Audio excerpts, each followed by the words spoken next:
There's new life in our worship. There's new life in our service. The Spirit of the Lord has Good morning, viewers. Welcome to my brief devotion titled Fresh Bread. And I do hope that it makes an impact in your life as you begin a new day in Christ. Was the outreach of Jim Elliot and his friends a fatal and fruitless missionary journey? The answer is an emphatic no, not when God is at work. Let's listen to how Elisabeth Elliot, Jim's wife, took on from where Jim left and continued with the mission.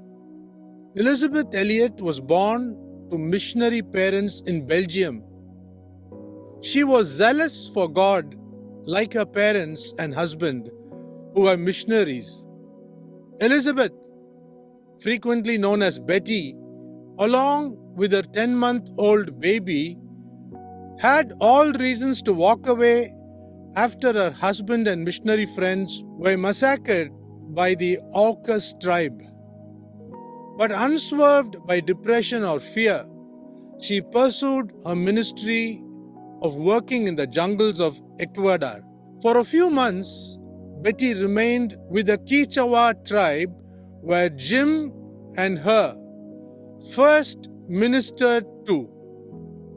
She was determined to learn the Auca language to win that tribe for Jesus Christ. The Christian Quichuas and Betty interceded for the Auca people, asking God to open their hearts to receive the gospel. 2 years after her husband's death, Betty, with her 3-year-old daughter, went to serve the Auca tribe, carrying God's message of forgiveness through Jesus Christ. For many of us today, this is inconceivable.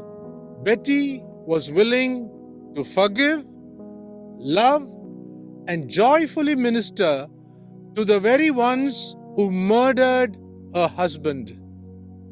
But her drive was that Jesus Christ died for all and salvation was for all.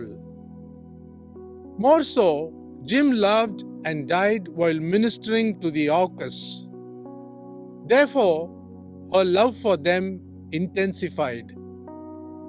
Few years later, the inevitable occurred.